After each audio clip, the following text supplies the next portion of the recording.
রুজি রোজগার ও রিজিক সমৃদ্ধ হোক, এমন জীবনে প্রাচুর্য আসুক, এটা কে না চায়? সবাই সুখ, শান্তি, সমৃদ্ধি ও প্রাচুর্যতা কামনা করি আমরা। অন্য সব কিছুর মতো এসবও মহান আল্লাহর দান করে থাকেন আমাদের।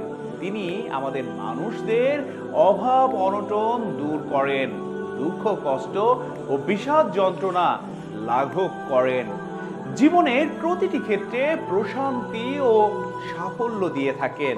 তাই প্রতিক্ষণে তার কাছে চাইতে হবে, কল্যাণ ও সাহায্যের প্রার্থনা করতে হবে। পবিত্র কুরআনুল কারীম ও হাদিসে রিজিক বৃদ্ধির বহু আমল বর্ণিত হয়েছে। একই সঙ্গে সবগুলো আলোচনা করতে গেলে লেখা অনেক দীর্ঘ এবং বলা অনেক দীর্ঘ হয়ে যায়। তাই আপনাদের সুবিধার্থে সুপ্রিয় দর্শক, এখানে আমরা কয়েকটি আমল নিয়ে আজ কথা বলবো। যে কোনো বিপদ আপদ আক্রান্ত মানুষের পাশে দাঁড়ানোর যে ইবাদত, এটি মুসলিমদের সামাজিক দায়িত্ব বটে। মুসআব বিন সাদ রাদিয়াল্লাহু আনহু যুদ্ধ জয়ের পর মনে মনে কল্পনা করেন নিজের বীরত্ব ও শৈশর্য বীর্যের কারণে বোধহয় তিনি অন্যের চেয়ে বেশি মর্যাদাবান।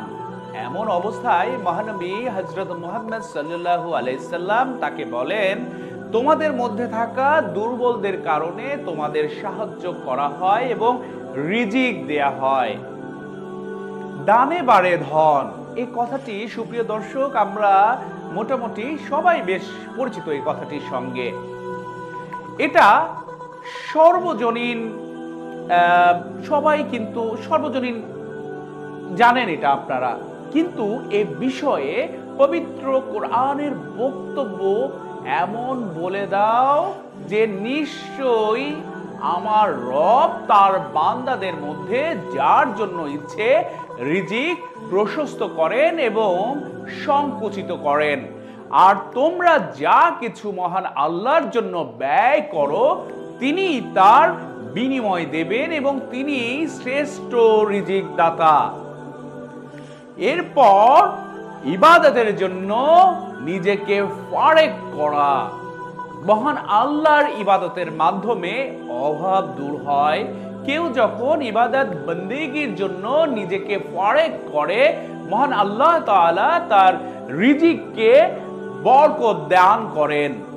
আবু হুরায়রা রাদিয়াল্লাহু আনহু থেকে বর্ণিত হাদিসে মহান আল্লাহ রাসূল হযরত মুহাম্মদ সাল্লাল্লাহু আলাইহি ওয়াসাল্লাম বলেন, মহান আল্লাহ তাআলা যেভাবে ইরশাদ করেন সেটি হলো, হে আদম সন্তান, আমার ইবাদতের জন্য তুমি ঝামেলা মুক্ত হও। আমি তোমার অন্তরকে প্রাচুর্য দিয়ে ভরে দেব এবং তোমার দারিদ্র্য ঘুচিয়ে দেব। আর যদি তা না করো তবে তোমার হাত ব্যস্ততায় ভরে দেব এবং তোমার অভাব দূর করব না। অভাব মুক্তির জন্য দোয়া করা, মহান আল্লাহর কাছে চাইতে হবে, দোয়া করতে হবে। মহান আল্লাহ তার বান্দার হাত কখনোই ফিরিয়ে দেন না। তাই অভাব মুক্তি ও প্রাচুর্যতার জন্য মহান আল্লাহর কাছে বেশি বেশি চাইতে হবে। তাহলে তিনি ঐশ্বর্য ও বিত্ত সবকিছুই দান করবেন ইনশাআল্লাহ। পবিত্র কোরআনে মহান আল্লাহ তাআলা ইরশাদ করেন, তোমরা আমাকে ডাকো, আমি তোমাদের জন্য সাড়া দেব। হজ ওমরা করা। সুপ্রিয় দর্শক, পবিত্র হজ ও ওমরা পালনে রিজিক বেড়ে থাকে। যত বেশি করা হয় তত বেশি বৃদ্ধি পায়। আব্দুল্লাহ ইবনে মাসউদ রাদিয়াল্লাহু আনহু থেকে বর্ণিত হাদিসে মহান আল্লাহর রাসূল হযরত মুহাম্মদ সাল্লাল্লাহু আলাইহি সাল্লাম বলেন, তোমরা একের পর এক হজ ও ওমরা করতে থাকো, কেননা তা অভাব ও গুনাহ দূর করে দেয়, যেভাবে কামার তার লোহা সোনা ও রূপার ময়লা দূর করে পেটাতে পেটাতে। সুপ্রিয় দর্শক, আমরা এবার আল্লাহর রাস্তায় হিজরত করা নিয়ে কথা বলবো। মহান আল্লাহর রাস্তায় হিজরত করা মানে আল্লাহর সন্তুষ্টির লক্ষ্যে স্বদেশ ত্যাগ করা। কোনো ব্যক্তির জীবনে এমনটা হয়ে থাকলে তারও রিজিককে প্রশস্ত করে দেবে মহান আল্লাহ।